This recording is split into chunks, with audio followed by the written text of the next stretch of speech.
서울의 북쪽 끝 도봉구 작은 마을에서 세계의 마을을 연결하는 월드와이드 마마톡 시즌2 제14회일 겁니다. 제가 지난번에도 틀렸는데 14회 시작하겠습니다. 네, 안녕하세요. 서울은 이제 드디어 그 가을에 완전히 완연한 가을의 단풍잎 또 은행나무 잎으로 완전히 물들었어요. 여기 도봉구는 지금 거의 샛노래졌는데 여러분들이 계시는 곳은 어떤지 잘 모르겠습니다. 가을 무렵에 이제 한 해가 거의 마무리 짓는 이 가을인데 우리들이 또 한번 세계의 마을을 연결해보는 그런 시간 가졌으면 좋겠습니다. 그래서 지난번에 우리가 10월 4일날 두탕 녹음해서 나갔던 마마톡 이제는 이제 다시 그 후반부를 시작하는 의미에서 저희들이 다시 또 이현정 선생님 모셨습니다. 여러분 안녕하세요. 반갑습니다. 네. 느닷없이. 네. 밤이 깊었네 지금. 네. 10시 넘었죠? 밤 10시 반 됐나? 10시 넘었죠. 10시 넘은 것 같아요. 네. 우리 또 워낙 바빠가지고 뭐 서로 이렇게 약속 잡다 보니까 네. 그래서 모여서 또 한 번에 왕창 녹음하는 저는 지금 집에서 애기 밥 주고 설거지하고 아유 정리하고 네 가슴 아픕니다. 네. 저 강북 FM에서 혹시 뭐라고 안 하시던가요? 우리 강북 FM에 두 마리 곰이 있습니다. 네. 제가 물곰 네. 그리고 이제 한 마리 곰이 반달곰인데 그렇죠. 네. 우리 여기 진행자분께서 네. 페북에 마을 미디어 페북에 올렸더니 그렇죠. 반달곰이 야이 양반아 강북 FM에서 방송을 더 열심히 하지 거기 가서 뭐 하고 있어?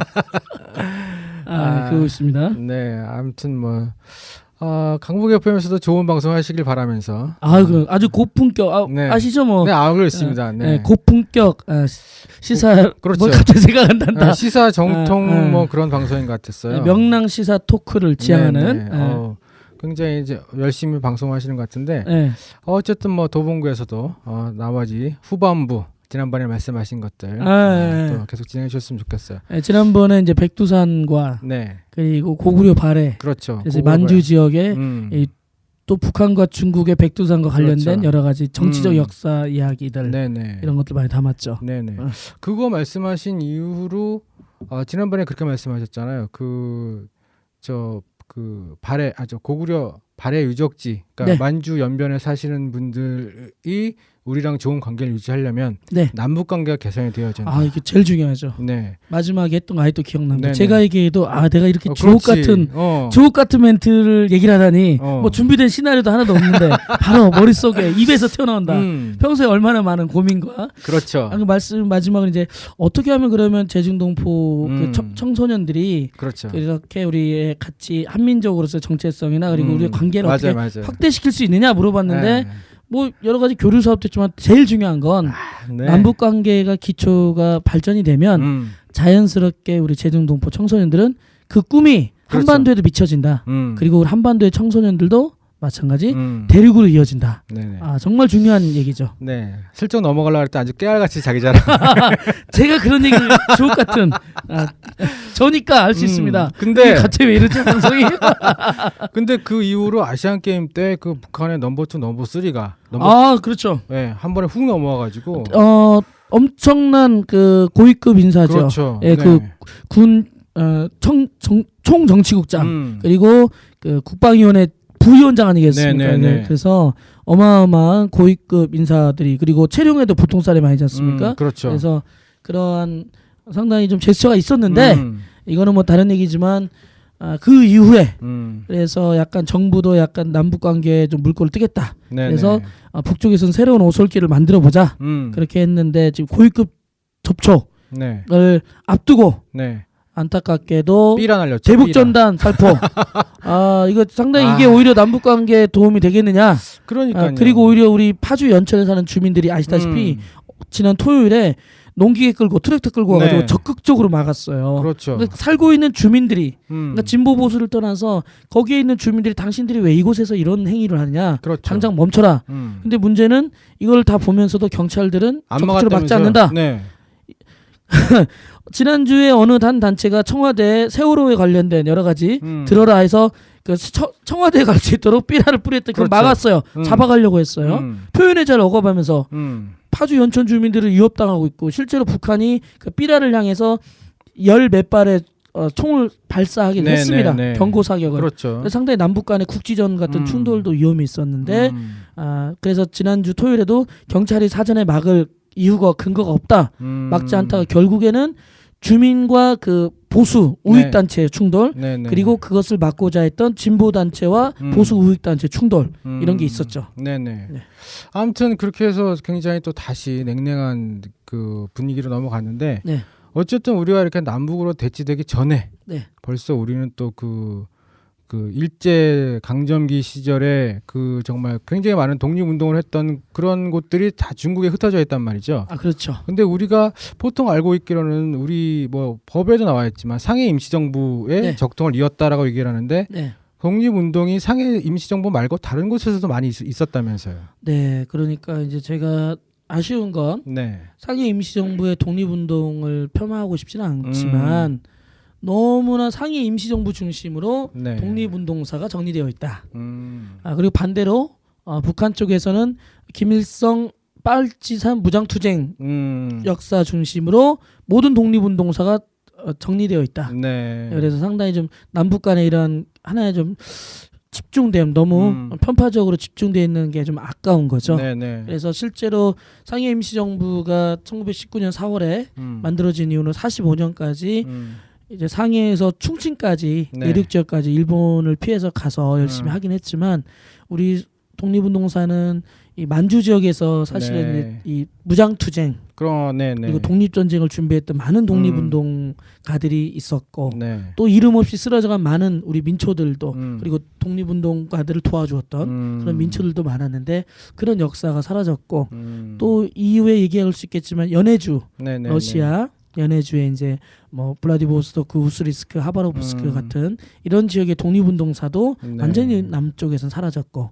그리고 뭐 하와이나 미국 본토나 그리고 저기 뭐 중미, 멕시코 저기 쿠바까지 이런 독립운동사가 상당히 좀 많이 잊혀진 것도 사실이죠. 그 뭐 쿠바나 그쪽은 좀 멀다 치고 우리 그동안 교류가 없었다 치지만 그 만주 지역에서는 사실은 굉장히 많은 독립운동, 특히 무장 독립운동들이 많이 있었다고 얘기 들었는데 우리가 아는 거는 그 청산리 대첩밖에 몰라요, 사실. 그렇죠. 이제 그것도 상당히 역사라는 게 결국은 기록하는 사람 집단에 의해서 그 시선으로 보는 거 아니겠습니까? 그래서 결국에는 그 뭐 E.H. 이카가 얘기했듯이 역사란 무엇인가 결국 과거와 현재를 이어주는 뭐 거울이라고 하고 또한 앞으로의 미래를 만들어 사다리 뭐 이렇게 얘기도 나오고 하는데 결과적으로 우리 남한 역사가 해방 이후에 친일 중심의 역사 그리고 무장투쟁이 중심이 되는 그런 민중혁명이 강조되면 안 됐던 독재 정권 그래서 상당히 좀 외교 중심이고 사람들의 실력 양성 중심, 교육 중심이었던 이런 상해 임시정부가 크게 주목받았던 것도 사실이죠. 그렇군요. 그러면 이제 만주 유적지는 뭐 만주의 독립운동 유적지들은 어떤 곳들이 있을까요?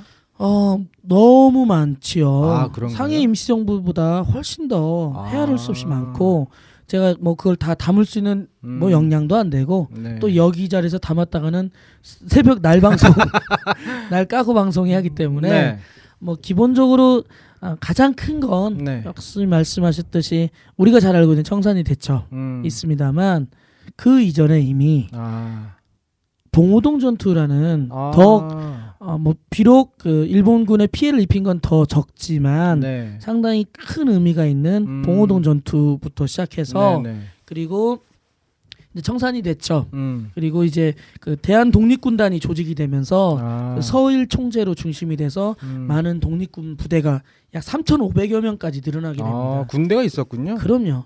그리고 그러한 것들이 있을 수 있었던 건 가장 토대가 되는 건 1910년대 초반에 그 이회영 일가 네네, 우당 네네. 이혜영 선생 이따 제가 뒷부분에 한번 얘기했는데 네네.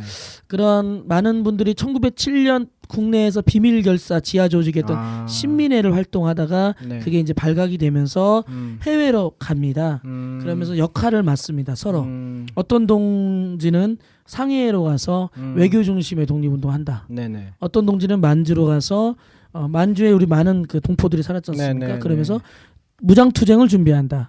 어떤 동지는 하와이나 미국 본토로 가서 또 그들대로 또 독립운동한다. 어떤 동지는 러시아로 극동 지역으로 가서 독립운동한다.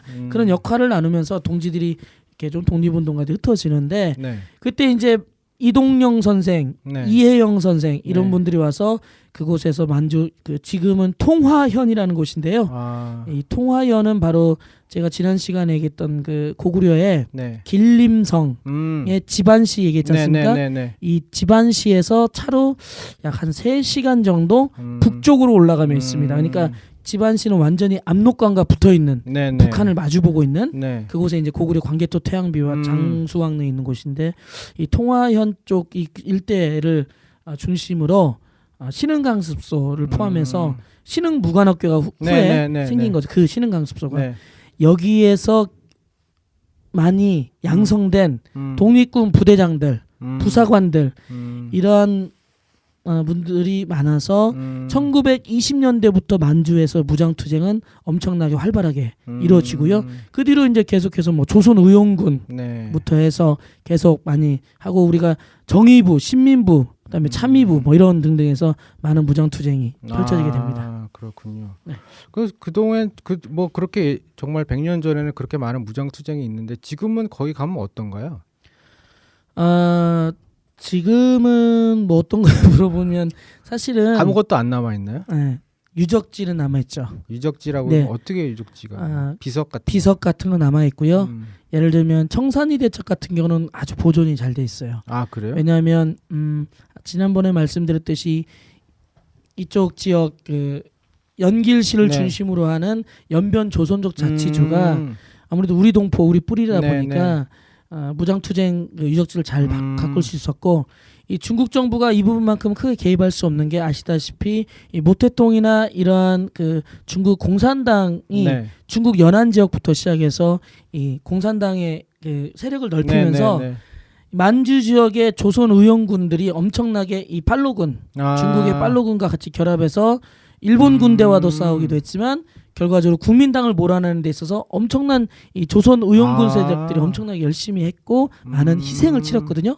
심지어 실제로 모택동이 다 포로가 될 정도로 한쪽에 몰렸는데 네. 그거를 조선 그 의용군 했던 사람들이 다 팔로군에 함께 했던 사람들이 거기를 네. 해치고 이제 풀어 이렇게 해서 그들이 죽게 되고 오히려 그 공산당 지도부는 살게 되는 이런 것도 있기 때문에 상당히 이 조선족에 대해서는 이 공산당이 바로 네.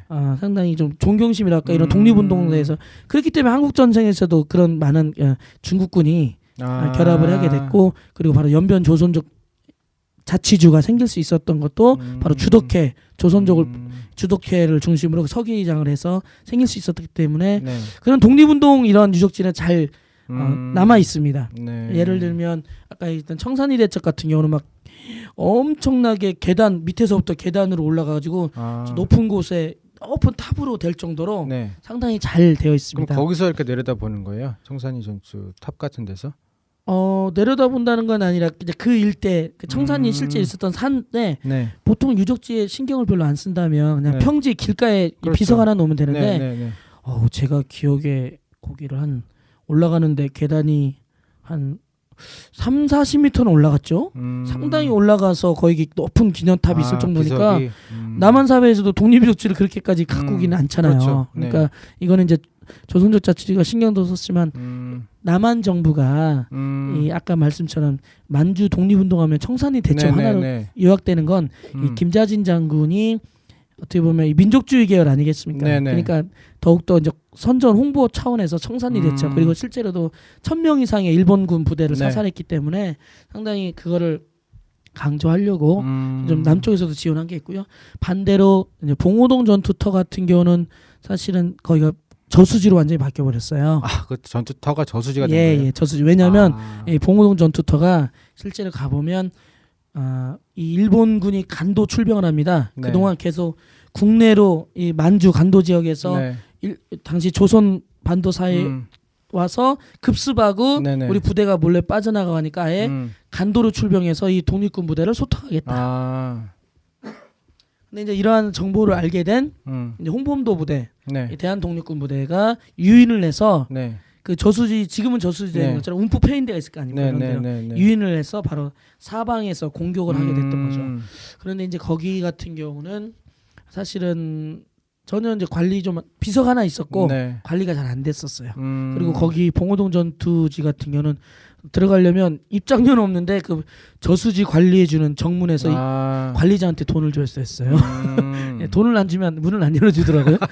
그러니까 지금은 이제 지방 정부가 관리하는 저수지가 네. 되다 보니까 그래서 근데 반갑게도 제가 올해 그 봉오동 전투터를 갔다 왔는데 그 바뀌었더라고요. 좀 좋게 비석이랑 네. 남쪽에서도 좀 신경을 써서 새롭게 좀 기존 거 비석은 좀 한쪽에 좀 따로 가 있고 그렇게 좀 정리가 됐고요. 네. 그래서 그렇게 유적지가 잘 되어 있는 것도 있지만 실제로는 뭐 많이 안 되어 있죠. 네.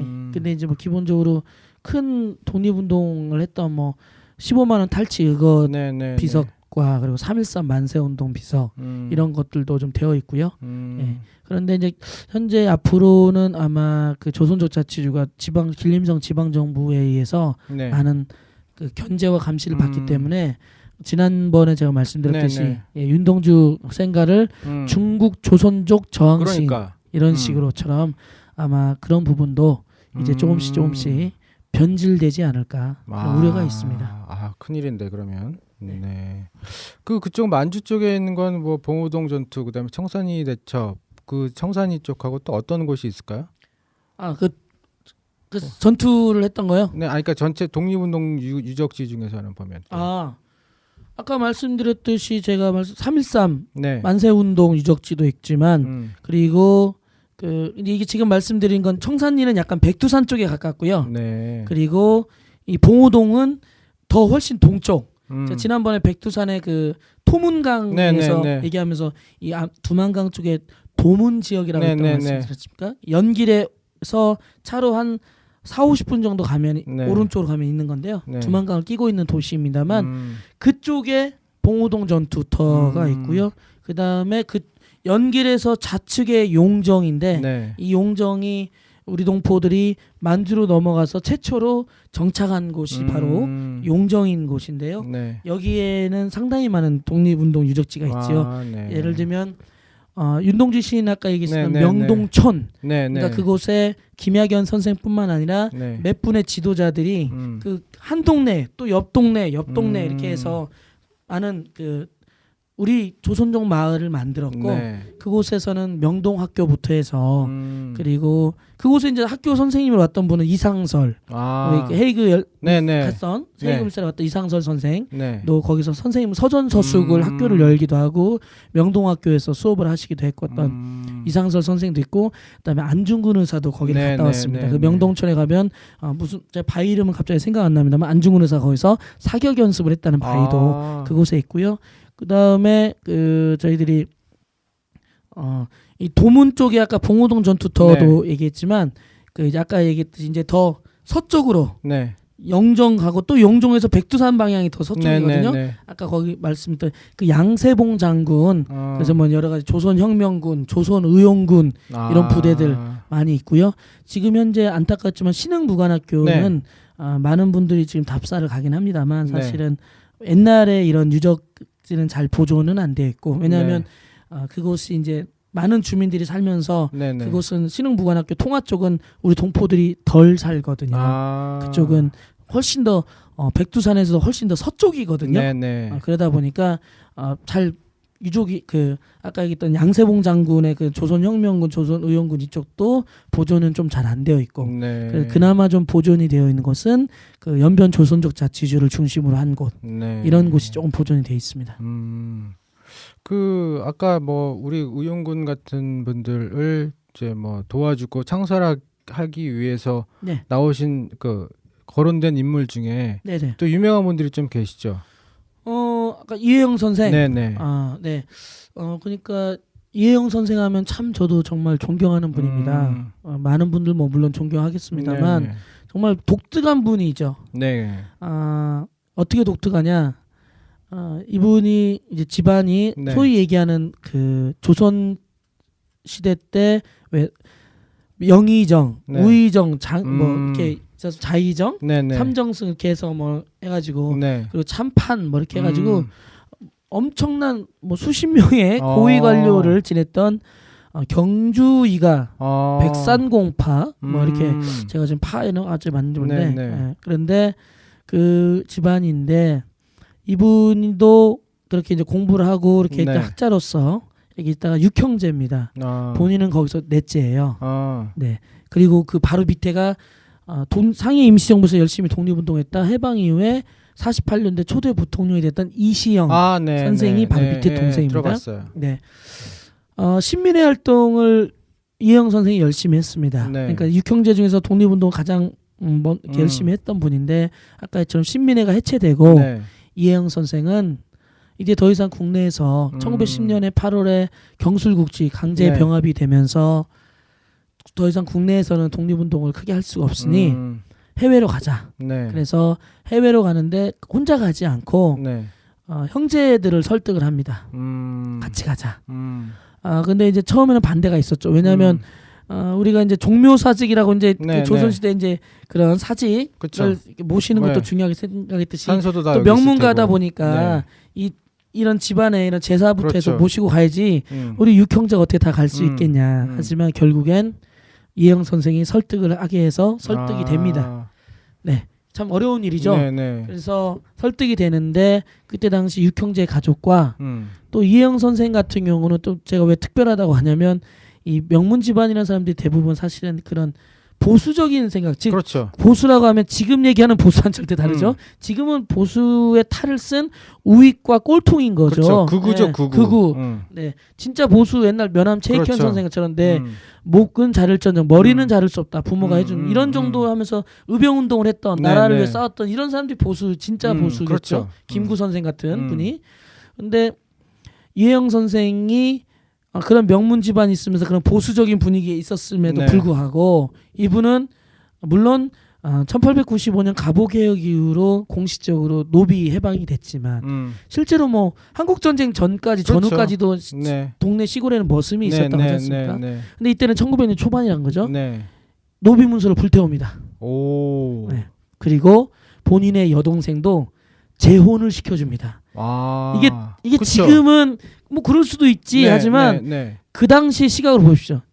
안 되죠. 그 당시에 1900년 초반에 그런 명문 집안에 그런 대단한 집안에서 노비 문서를 불태우고 또 본인의 여동생을 또 재혼을 시키기 위한데 또 어떻게 하냐면 재치를 발휘해서 여동생이 죽은 것처럼 또 위장을 해서 그렇게 해서 재혼을 시켜주고 어마어마한 그런 그러니까 저희가는 대단한 혁신가였죠. 그러니까 지금으로 치면 정말 뭐 최근에 뭐 교황이 뭐 동성애에 대해서 얘기했지만 정말 보수적인 집안이나 이런 환경 속에서 뭐 동성애를 뭐 할 수도 있는 거 아니냐. 극급이죠. 그 이상일 수도 있는 거죠. 그 당시 그런 행동은 상당히 혁신적이다 보니까 형제들을 설득해서 그렇게 이제 가면데 그때 이제 둘째 형인가가 집안의 먼 친척 어른 중에 돈이 많은 어른의 그 아들이 없어서 둘째 형인가 양자로 갑니다. 근데 이제 그 당시 이제 만주로 가려면 이제 그 재산을 이제 금매했을 거 아닙니까? 금매. 그쵸. 이혜영 선생이 돈이 아주 부자였던 건 아니에요. 당시 이혜영 선생의 집은 지금 명동성당 있죠? 그 맞은편에 있었다고 합니다. 이혜영 선생 일가. 근데 그때 당시 돈이 정확히는 모르겠습니다만 지금 돈으로 하면 모르겠습니다. 뭐 한 15년 전에 얘기된 걸로는 금매를 했는데 그 둘째 형이 팔아가지고 한 600억이 됐다고 하더라고요. 15년 전에. 뭐 15년 전, 20년 전. 그럼 지금은 뭐 어떻게 될까요? 지금은 한 2, 3천억 되죠. 그렇습니까? 그럼요. 완전 뛰었는데. 그랬답니다. 자, 그렇게 해서 이분이 제가 아까 왜 이분이 혁신적이라고 얘기했냐면 가족 6형제 가족도 같지만 나와 함께 가고자 했던 그 머슴 있던 가족분들도 있을 거 아니에요. 그분들도 함께 가고자 하는 사람은 가자. 근데 그 몇 가족도 함께 갔답니다. 뭐 평소에 얼마나 관계가 있었으면 그렇겠습니까? 그래서 이제 뭐 60여 명 넘게 그 찬바람을 맞고 만주로 갔죠. 걸어가서. 그렇죠. 물론 이제 뭐 중간에 뭐 어떻게 이동하고 했겠죠. 근데 그 어디에 터를 잡았냐? 아까 네. 제가 했던 통화연 쪽에 네. 터를 잡은 겁니다. 그래서 그곳에 세운 게 바로 신흥 강습소. 그리고 그 이후에 신흥 무관학교가 되지 않습니까? 네. 그렇게 가져왔던 돈을 바로 신흥 무관학교에 쓴 거예요. 그리고 그 동네에 찾아왔던 우리의 조선 이주민들 네. 마을에 밭을 사고 밭을 가꾸는데 돈을 주고 또 여러 가지 식량을 나누고 또 다른 독립운동에 쓰게 되고 이렇게 했죠. 제가 좀 먼저 건너뛰어서 얘기를 드리면 네. 이렇게 대단한 명문 집안에 그 엄청난 돈을 갖고 갔어 했지만 실제로 해방 이후에 45년도 이후에 고구로 돌아왔던 육형제 중에 딱 한 사람 다섯 번째 이시영 선생밖에 없었습니다. 그리고 다 돌아가신 거예요. 나머지 분들은 어떻게 돌아가셨냐? 네. 굶어서 죽거나 길가에서 객사하거나 이혜영 선생은 그 60세가 넘은 나이에도 독립운동을 끝까지 하시다가 고문을 받아서 돌아가십니다. 붙잡히셨어요? 네. 그 안중근 의사께서 돌아가신 대련 여순 감옥에서 돌아가십니다. 물론 여순 감옥이 아니라 그 대련의 항구에 있었던 당시 일본의 그 항구 관련된 이런 그 공안 시설 여기에서 돌아갈 수도 기도 했다라는 설도 있습니다만 확실한 건 이혜영 선생은 대연 여순 감옥에서 거기에서 투옥돼 있었습니다. 거기에 뭐 신채호 선생 자신의 평생 독립운동 동지였던 신채호 선생도 거기서 아이러니하게 거기서 돌아가셨죠. 그래서 그렇게 오영재가 또 그 당시 그렇게 60여 명 넘게 갔는데 또 자손도 더 났을 거 아닙니까? 그런데 당시에 돌아왔던 건 절반도 못 돼서 돌아왔습니다. 해방 이후에. 얼마나 힘들게 살았는지 아시겠죠? 자기 재산을 다 나눠서 그렇죠. 자기 거를 취하지 않았는데 나중에 이제 그게 다 뭐 없어지면서 붙잡히기도 그렇죠. 그러니까 하고. 절대 재물에 욕심을 내거나 사사로운 이익을 욕심내지 않았죠. 진정한 노블리스 오블레잖아요. 완전. 그렇죠. 그리고 이분은 또 대단했던 게 저는 보통의 독립운동 지도자들이 자기가 명문 집안이다 뭐하면 권위를 많이 세웁니다. 그렇죠. 네. 그게 가장 큰 폐해가 바로 이승만이거든요. 이승만이가 바로 그 조선의 4대 임금인 세종의 큰형인 양녕대군의 직계 후손이랍니다. 그래요? 그래서 상당한 권위의식이 쩔었답니다. 그래서 하와이에서 그 임시정부 대통령으로 가기 전까지 1년 몇 개월을 안 갔어요. 그 이유는 내가 가기 전에 모든 예산권과 결정권을 다 나한테 줘야 된다. 내가 모든 걸 다 해야 된다. 그거를 서류를 마감하고 모든 걸 하지 않으면 난 가지 않겠다. 아주 나쁜 인간이었죠. 맞아요. 그러면서 1919년 4월에 임시정부는 만들어졌지만 1920년 후반에 그 늦가을에나 돼야 임시정부 상이 옵니다. 와서도 엄청난 권위의식으로 그렇죠. 모든 돈과 권력과 인명을 획책하죠. 그러면서 이동희 선생 떠나고 신채호 떠나고 안창호 선생 떠나고 다들 떠나는 거죠. 그 신사 같은 안창호 선생도 욕을 하면서 떠나죠. 내가 저런 버러지 같은 뭐 하여튼 저런 인간도 아닌 뭐 이런 등등 했답니다. 그래서 갑자기 뭐 하여튼 얘기 나오는데 보통이 그렇거든요. 사실은 그렇죠. 상당히 권위의식이 많은데 이혜영 선생은 민족주의 계열도 아니었고 사회주의 계열도 아니고요. 아나키스트 무정부주의 독립운동을 합니다. 상당히 독특한 거죠. 그렇군요. 그래서 신채호 선생과 독립운동을 평생 동지로 같이 하는 거죠. 그래서 이분은 어떤 주장을 하냐. 참 지금도 우리 이 마을운동에 상당히 유효한 건데요.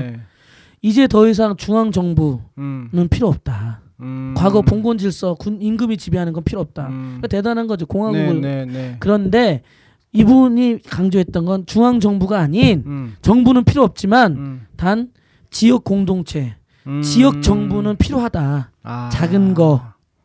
그래서 그 100여 년 전에 벌써 그런 것들을 두고 이 무정부주의, 큰 정부는 필요 없다.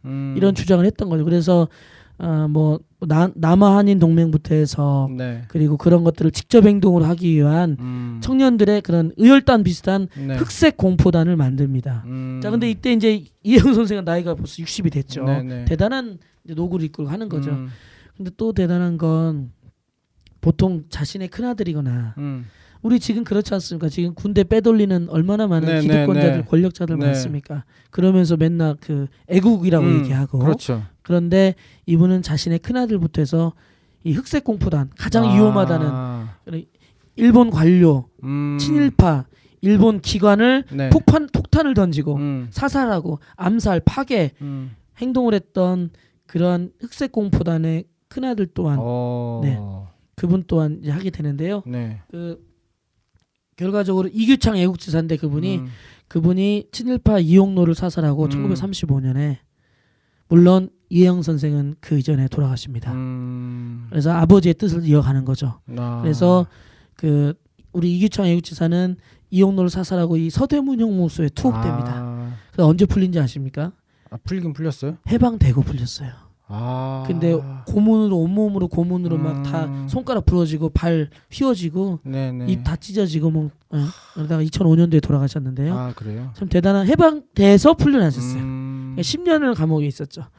근데 이제 이혜영 선생으로 다시 돌아오면 그렇게 무정부주의 네. 그리고 모든 것을 바쳐서 상해에도 계셨고 북경에도 계셨고 그리고 그 뭡니까 저기 만주에서도 네. 계셨고 그런데 이제 최종적으로 이제 60대 중반이었을 겁니다 이분께서 제가 마지막으로 더 할 일이 있다 하면서 이제 중국 당시 네. 중국 정부와 합작해서 독립운동을 하고자 무장투쟁을 하고자 만주로 가시는 길에 이분이 상해에서 출발했던가요? 출발했다가 대련항에서 내리다가 네. 일본 그 밀고를 당해서 거기에서 대련항에서 붙잡히십니다. 그러면서 마지막 본인이 만주에서 무장투쟁을 하면서 네네. 이제 독립전쟁을 준비하고자 이게 준비하실 큰 뜻을 그래서 중국 정부도 그런 인물로 가장 누가 적합하겠냐 역시 이혜영 선생이죠. 많은 청년들이 모두 이혜영을 따랐고 네네. 저분은 전혀 사사로운 이익이 없었던 분이었기 때문에 그런데 거기에서 붙잡히셔서 결국 제가 정확히 돌아가신 해 생각이 안 납니다만 30년대 초반에 네. 예, 돌아가셨습니다. 그 고문으로 예, 돌아가셨는데 그래서 아까 말씀드렸듯이 가족들 그 육형제들이 배고파서 죽고 네. 고문 받다가 죽고 길에서 객사해서 죽고 뭐 이렇게 하다가 돌아왔는데 여러분 알고 계시는 옛날 DJ 정부 때 국정원장 했던 이종찬 전 국회의원이 이혜영 선생의 손자죠. 그때 이종찬 전 의원은 해방 이후에 손을 만주에서 손잡고 들어왔다고 하더라고요. 그때 어른들 네. 그리고 안양의 현재 국회의원인 이종걸 의원도 이혜영 선생의 손자죠. 그래서 이러한 이혜영 선생이 잘 알려지지 않았던 건 남과 북에서도 인정받지 않았던 무정부주의자 아나키스트였고 그는 임시정부 활동도 권유를 많이 받았지만 나는 임시정부 큰 정부를 원치 않는다. 이런 주장이 있었기에 본인은 그런 직접 행동을 그 노구에 그리고 그 명문가 집안 보통 선택하기 쉽지 않았던 정말 현장에서 혁신과 그리고 그 전쟁과 게릴라 투쟁을 했었던 그런 활동을 하시다가 그렇게 끝내는 또 마지막을 또 채우는 그렇게 대련에서 돌아가시게 됐던 이런 분이 떠오르네요. 네. 그리고 또 뭐 시간이 많이 지났지만 그래도 제가 언제 한번 제가 예전에 우즈베키스탄을 한번 간 적이 있었거든요. 네네. 근데 우즈베키스탄에 갔었는데 거기에 이제 많은 고려인 분들이 계시더라고요. 네. 근데 그 중에 몇 분하고 얘기를 해봤는데 뭐 애국심에 대한 얘기를 하면서 저한테 뭐 얘기를 하시고 그래서 홍범도 장군을 아느냐 저한테 그래서 이름은 들어본 것 같은데 했더니 아니 한국 사람이 어떻게 대일 투쟁을 했던 왜 모르느냐 그분이 어디서 돌아가신지 아느냐 그랬고 이름만 들어본 분을 제가 어떻게 알아요? 모르겠습니다 그랬더니 그 우즈베키스탄 근처에서 돌아가셨다는 거예요. 아직까지 뭐 그분들 말씀에 의하면 거기 후손들이 살고 계시다 뭐 이런 말씀까지 하시던데 홍범도 장군을 그거 뭐 어떻게 그 우즈베키스탄까지 오신 건지 아니면 거기서 어떻게 활동을 하셨는지 만주에서 이제 안타까운 건 만주에서 독립운동이 아까 서두 얘기했듯이 다 청산리 대첩 김자진 장군으로만 기록되는 이 역사가 저는 너무 안타까운 거죠. 너무 편중돼 있는 거. 그럼 우리는 홍범도를 왜 잊고 살았나? 바로 홍범도는 1927년경에 그 소련 공산당에 가입하게 됩니다. 그러면서 남북의 분단 상태에서 남쪽에서는 홍범도를 지우는 작업을 했지요. 그렇게 대단한 분임에도 불구하고 그렇기 때문에 우리는 홍범도를 네. 잊고 사는 거죠. 홍범도는 사실은 어떻게 보면 뭐 백정 비슷하게 포수 출신이었습니다. 아 그래요? 네, 그래서 사격을 되게 잘했는데요. 물론 처음부터 포수란 건 아니고요. 처음에 머슴이었죠, 머슴. 네네. 평안북도 출신인데 그래서 그 상당히 뭐 독립운동할 때도 나이가 젊었던 건 아니고 네네. 찾아보면 이제 1968년생. 1800. 1868년생이네. 1868년생이니까 네. 1920년 봉오동 전투가 있었으니까 어떻게 됩니까? 그때도 53세네요. 네네네. 근데 53세면 지금은 젊지만 그 당시 53세면 그렇죠, 지금 할아버지죠. 거의 70세죠. 네네. 지금에. 그러니까 그때 봉오동 전투를 했던 정도. 그러니까 홍범도는 그렇게 머슴으로 있다가 네. 이제 노비로 풀려나고 나서 결국엔 또 이제 노동자로 오래 살고 했죠. 그러다가 이제 사냥꾼까지 됐는데 광산 노동자도 했고 근데 의병운동을 했습니다. 아. 우리가 의병운동에 총 크게 세 차례로 나누거든요. 네. 1895년에 그 을미사변 네네. 명성황후가 시해됐을 때 을미사변 네네. 그리고 이제 1905년 을사늑약이 네. 있었을 때 을사 의병 네네. 그리고 이제 의병운동이 전국적으로 그리고 해외까지 크게 펼쳐지고 보다 기술적으로 확장된 건 1907년 정미의병 왜냐면 그때 군대가 강제 해산당했는데 네네네. 수천 명의 군인들 장교들이나 군인 일반 군인들이 의병운동에 많이 가입을 합니다. 그래서 의병이 보다 전국적이고 더 조직화되고 네네. 또 일본의 탄압이 더 심해지니까 해외까지 엄청나게 의병운동이 펼쳐지죠. 네. 그래서 1895년부터 의병운동을 하는 거죠. 그러니까 초창기부터. 그런데 이 홍범도 부대의 특징은 포수 출신들입니다. 아. 그러니까 그 누구보다도 산을 잘 타고 아. 그 누구보다도 산의 형세를 잘 이용할 줄 알고 누구보다도 산에서 오래 버틸 수 있고 적게 먹고 추워도 그쵸. 이렇게 할 수 있고 네. 누구보다도 가장 사격술이 그러니까. 뛰어났던 거죠. 그 당시에 뭐 총이 지금과는 다르지 않겠습니까? 네. 한 발 한 발이 중요했고 실탄도 없었을 때니까. 그랬던 홍범도 부대다 보니까 의병운동도 되게 잘 상당히 효과적으로 했다가 이제 홍범도 부대가 그 1910년에 강제병합부에 이제 만주로 아예 이주를 합니다. 네. 그 전까지는 이제 이 국내 곳곳에서 의병운동을 했는데 실제로 의병운동도 10년 후에는 더 해외로 많이 펼쳐지거든요. 이제 열심히 이렇게 하다가 1919년에 간도에서 대한독립군 네네. 사령관이 됩니다. 그러니까 그 정도로 됐다는 얘기는 머슴 출신이었음에도 그쵸. 불구하고 그 정도 됐다는 거는 상당히 무공이 네, 뛰어나고 엄청나게 그 실력도 있지만 네. 지휘하는 능력도 있지만 상당히 열정 이런 게 애국 뭐랄까 독립운동을 하고자 하는 독립 애국심이 대단하다고 반증되는 거 아니겠습니까? 네. 그래서 이렇게 하다가 앞서 얘기했듯이 일본군이 이제 간도 출병 1920년에 하지 않습니까? 네. 그러면서 이 봉우동 전투가 이제 일본이 이 포위망을 좁혀 이렇게 옵니다. 좁혀 옵니다. 그 두만강을 건너온 일본 부대들이 포위망을 좁혀 오면서 이 대한 독립군당을 소탕하겠다. 왜냐하면 국내로 자꾸 들어와서 급습하고 다시 빠져나가니까. 그런데 이때 이 봉우동 전투 아까 말씀드렸듯이 유인 산을 잘 타니까 유인해가지고 지금은 저수로 된 것처럼 가운데로 이렇게 몰아넣고 곳곳에서 일제히 다 사격을 하면서 당시 그 157명 그러니까 일본군이 157명이 사살됐고 300여 명이 부상당했다. 그리고 또 수백 명이 도망갔죠. 겁에 질려서. 예, 그래서 상당히 아마 큰 전공이네요. 최초죠. 아, 최초죠. 청산리 대첩보다 더 최초죠. 왜냐하면 이게 1920년에 이게 봄에 일어났던가요?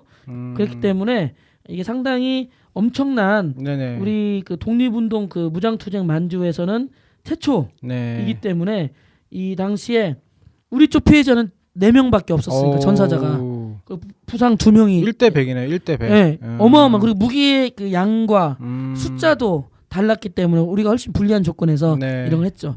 일본이 이제 발칵 뒤집었죠. 일본군이 가만두지 않겠다. 예, 그래서 청산리 대첩이 그해 가을에 또 일어나죠. 이때 우리는 김자진 장군 부대인 북로군정서만 기억을 하지만 사실은 이때 많은 부대원들이 같이 협심을 했죠. 혼자 할 수는 없었죠. 연합군처럼. 이때 계획했던 게 바로 홍범도 부대가 산을 잘 타고 사격술이 좋으니까 북로군정서의 부대가 앞에서 싸우는 척하고 그럼 일본군 부대가 가운데 오게 되면 옆에서 사이드에서 북로군정 도망가는 척을 합니다. 그러면 계속 쫓아올 거야. 이제 얘들 잡았다 해서. 그때 한쪽에서 미리 자리를 잡고 있던 이 홍범도 대한 독립군 부대 홍범도 부대가 거기에서 사격을 하면서 일본군 부대가 이게 뭐지? 순간 혼미백산을 흩어지는 전열이 이러면서 다시 북로군 정서 김자진 부대도 다시 뒤돌아서 다시 공격하고 여러 연합 부대가 공격하면서 당시 보면 어마어마하게 예, 그 뭐 그때 사상자가 엄청나게 났었죠. 그래서 수천 명이 죽은 것처럼 제가 알고 있는데 수천 명까지는 아니고 뭐 아닌가요? 예. 근데 또 어마어마하게 천여 명 됐나 뭐 이렇게 됐는데 어마어마하게 근데 이제 여기서 제가 이제 말씀드린 그래서 홍범도 부대가 이렇게 중요한데 우리한테 알려지지 않은 건 아까처럼 1927년에 소련 공산당에 가입을 했기 때문에 알려지지 않았는데 이제 여기서부터는 좋았다가 그 이후로는 좀 힘들어집니다. 홍범도 부대가 왜냐하면 그 이후에 또 많은 그 독립군 부대가 연합 부대로 변되고 또 확장되고 좋게 하다가 자유시 참변이 일어나게 됩니다. 자유시 참변이 뭔가요? 네. 러시아의 자유시에서 결과적으로 그 러시아가 이제 1917년 그 볼셰비키 혁명이 일어나면서 당시 짜르 체제가 그 전에 무너졌지만 이런 백군들 즉 그 황제 체제를 지지했던 백군들이 일본군과 같이 함께해서 적군들인 붉은 군대와 싸우게 되는 거죠. 근데 그러다 보니까 일본과 협력한다는 거 이걸 상당히 불편하게 생각했던 건데 이제 우리 부대에서 분열이 일어납니다. 예를 들면 대한민국 임시정부 하에 재편이 돼야 된다는 입장이 있었고 아니다. 우리는 따로 곳에서 다르게 해야 된다고 해야 된다. 우리는 그곳의 지위를 받아야 된다. 그러니까 합작을 해서 부대가 커졌는데 결국은 그러한 이유로 갈등이 일어납니다. 그러면서 결국 그곳에서 자유시 하면서 모이게 됐는데 독립군 부대가 그 러시아 그 적군들이 무장해제를 시킵니다. 쟤들이 총을 갖고 있으면 어떤 또 그 뭐죠 반역을 일으킬지 모르니까 무장해제를 당합니다. 이때 일본군 그 첩자 등 이렇게 하고 또 우리끼리의 내부적인 갈등 여러 가지 요인으로 해서 수많은 수천 명의 독립군이 죽게 됩니다. 거기서? 네. 다행히 홍범도 부대는 이런 분열과 갈등 속에서 이런 것들은 좀 위험하다, 좋지 않다 해서 좀 빠졌어요. 다행히 큰 피해는 받지 않았는데 그러면서 1920년대 중반 이후로 그 전까지 엄청나게 커졌던 이런 독립군 연합되고 했던 아까 제가 3,500여 명까지 모였잖아요. 이 일로 인해서 서일 총재는 자결을 합니다. 본인이 책임이 크다. 예, 그래서 상당히 이제 거기서 우리 독립군 부대 완전히 흩어졌거든요. 다 분열되고 죽거나 러시아의 포로로 잡혔거나 그리고 살았던 사람들도 다 이제 모든 걸 다 잃어버리고 다 뿔뿔이 흩어졌기 때문에 근데 홍범도 부대는 이때부터 약해집니다. 그래서 겨우겨우 이렇게 지내다가 이제 이제는 소련 쪽에 이제 만주 지역도 일본이 다 이제 간섭을 하게 되니까 소련 쪽으로 가게 되는 거죠. 그렇게 가게 됐는데 그러면서 소련 공산당에 가입을 하게 되고 활동하다가 1937년 스탈린이 강제 이주를 펼치지 않습니까? 이곳에 있었던 연해주 지역에 있었던 사람들을 중앙아시아 정말 아무것도 없었던 그곳으로 강제 이주가 되면서 거기에 휩쓸려 가셨군요. 거기에 가게 된 거죠. 그래서 그곳에서 이제 그 뭐 우즈베키스탄 거기서 이제 최종적으로 돌아가신 카자흐스탄 하는데 이제 한 가지 이제 안타까운 것 중에 하나는 거기 극장장은 아니고 극장을 관리했던 그러니까 어느 정도 신분인지 모르겠어요. 극장을 옛날에 보면 지금은 없지만 옛날에 뭐 극장 관리하는 사람들도 있고 그러니까 노후를 그렇게 보낸 거예요.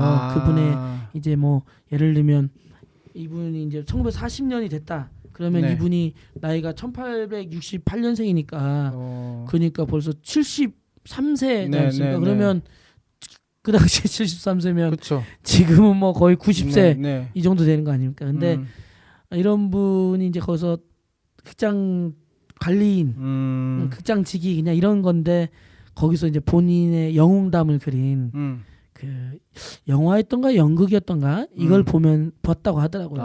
얼마나 마음이 아팠겠습니까? 저는 그걸 상상하면 상당히 마음이 크게 아팠겠다.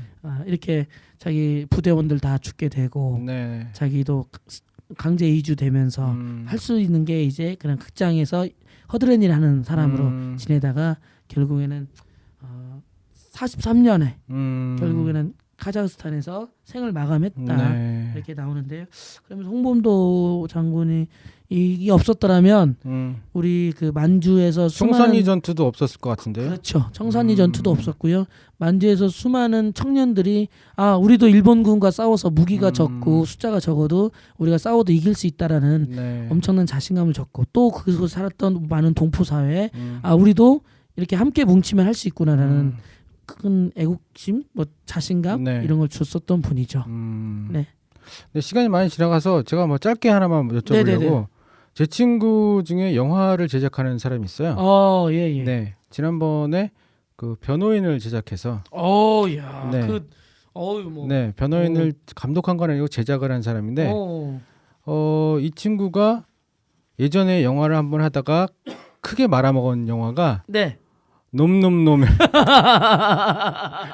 자기 딴에는 대단한 배우들 나왔지 그때. 배우 대단했고 이병헌, 정우성, 송강호. 만주에서 완전히 그 서부의 그런 분이 그걸 했는데 결론은 망했대요. 그래요? 네, 그게 이득이 안 났대요. 너무 돈이 많이 들었구나. 그랬나 봐요. 그래가지고 그 빚 갚느라고 완전히 고생했다고 이렇게 얘기를 하던데. 근데 변호인으로는 좀 어떻게 좀 반등됐습니까? 많이 반등됐겠죠. 다행이네요. 네. 근데 아무튼 그것도 독립운동 시대의 이야기잖아요. 그렇죠. 네, 그 실제 실화 배경이라는 소문이 있던데. 네, 그 용정 아까 얘기했던 연길에서 차로 한 30여 분 가면 네. 용정에서 시내에서 다시 한 2-30분 가면 그 명동천 가는 길에 네. 바로 15만 원 탈취 의거비가 있습니다. 의거비요? 비석이 조그맣게 하나 있습니다. 네. 정말 조그맣게 비석 하나 있어요. 예, 보통 이쪽에 관광을 가는 분들도 거의 없지만 네. 거의 모르죠. 그런 곳에 그런 게 있는지. 근데 상당히 중요한 역사적 사건이 있는데 바로 그거는 이 당시가 바로 이제 우리가 15만 원 탈취 의거했던 이때가 바로 이제 1920년입니다. 바로 아까 얘기했던 봉우동 전투 바로 네. 앞서서입니다. 네. 이때 1910년대 중후반부터 네. 그 이제 이 독립운동은 아까 말씀처럼 1910년대부터 해외까지 많이 네네네. 특히나 만주 지역에서 많이 확대됐잖아요. 그러면서 이 만주 지역에서 뜻을 품은 청년 몇 명이 뭐 철혈 광복단이라는 조직을 만듭니다. 그러면서 우리가 함께 학습하고 독립운동을 직접 하자. 그래서 그런 조직 단체 철혈 광복단을 만드는데 여기서 새로운 계획을 만듭니다. 어떤 계획이냐?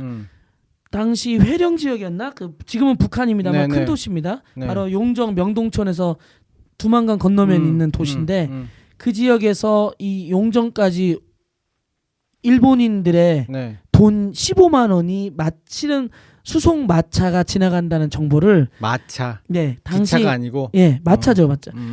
은행 당시 그 회령 지역 은행인가? 그 은행에서 근무했던 그러니까 어떻게 우리 조선 사람이 도와준 거죠. 내부 협조가 정보를 있었지. 이제 갈 거다. 그걸 알게 된 거죠. 현금 수송 차량이네요. 그래서 여기서부터 이제 드라마틱 한 거죠. 그래서 이제 거기 용정에 보면 그 지금 길과 냇가 천이 있는데 그 옆에 야산이 있어요.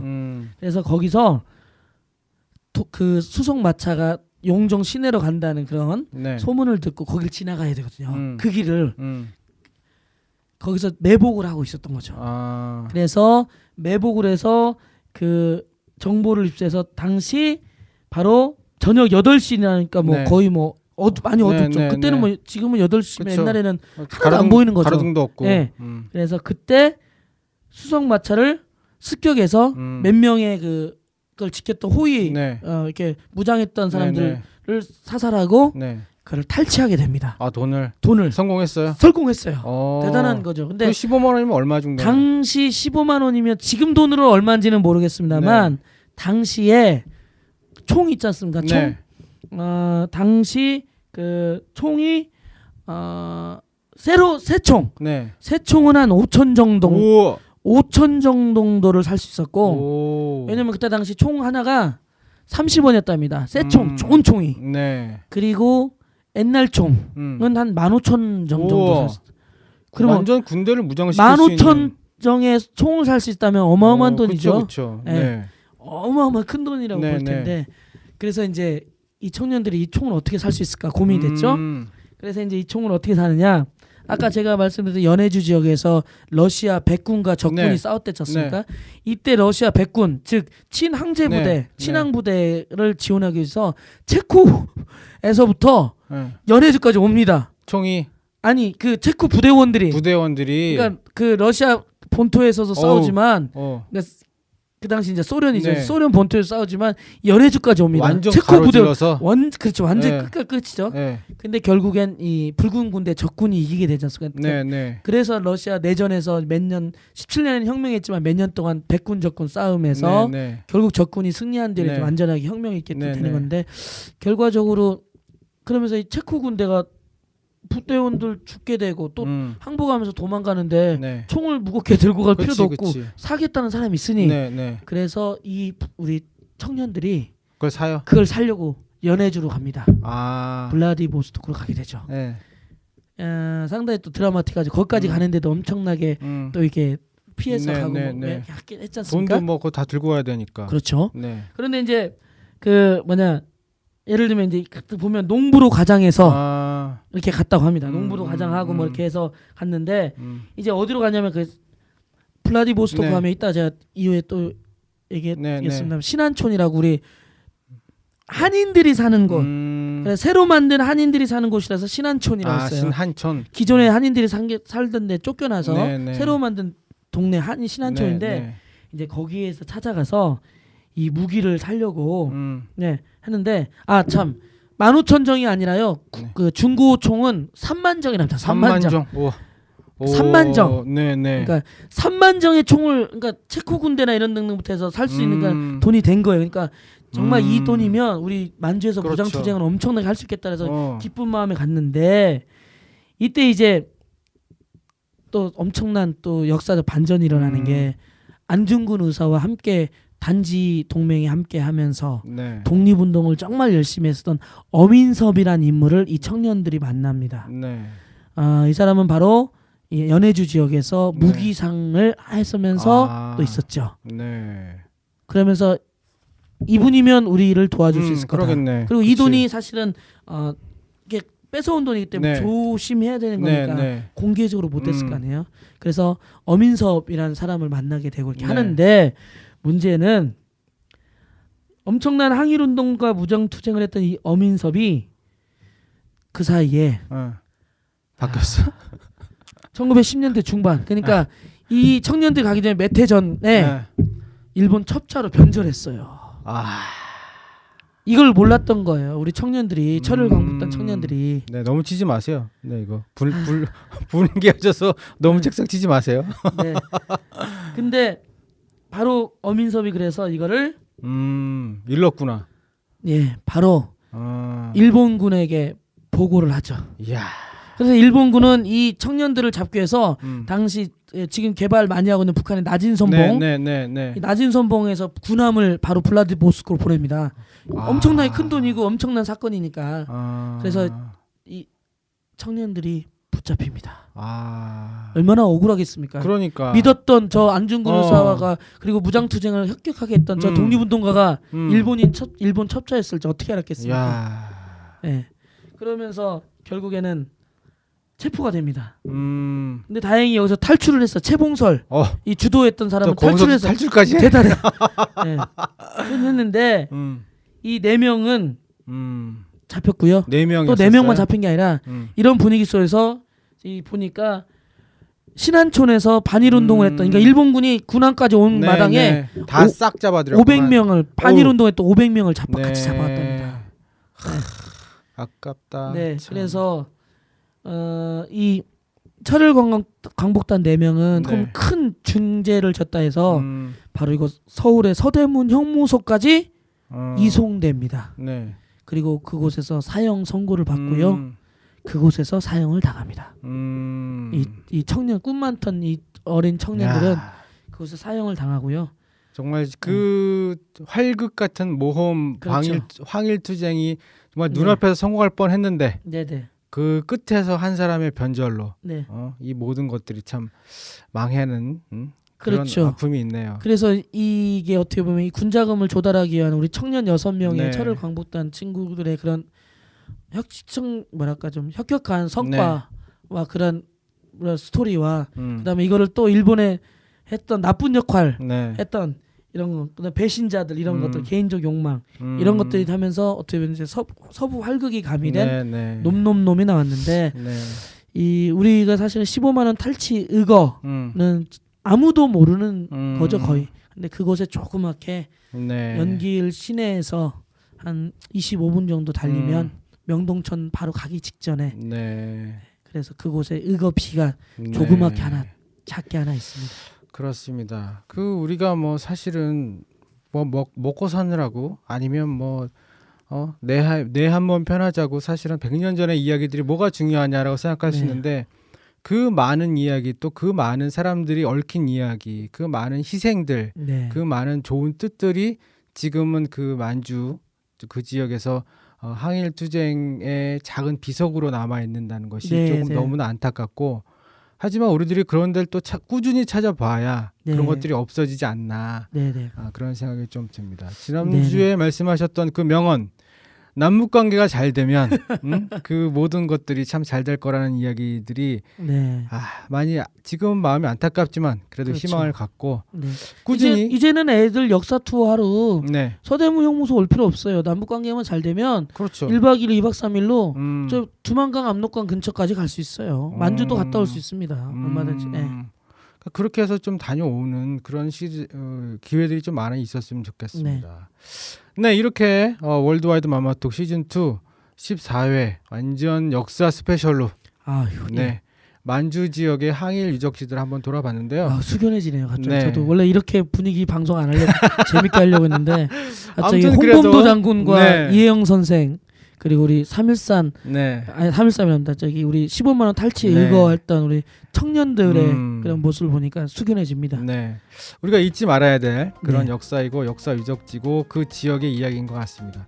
이런 이야기들이 계속해서 남아 있어야 되고 우리한테 들려지는 그런 좋은 역할들을 해주셔서 너무 감사드리고 다음 주에도 저희가 또 한번 마지막 편으로 이제 러시아 연해주 블라디보스토크 우스리스크를 중심으로 크라스키노까지 그쪽의 이야기들을 한번 들어보도록 하겠습니다. 오늘 너무 수고해 주셔서 고맙고요. 그러면 여러분 다음 주에도 또 재밌는 이야기 많이 기대해 주시기 바랍니다. 고맙습니다. 고맙습니다.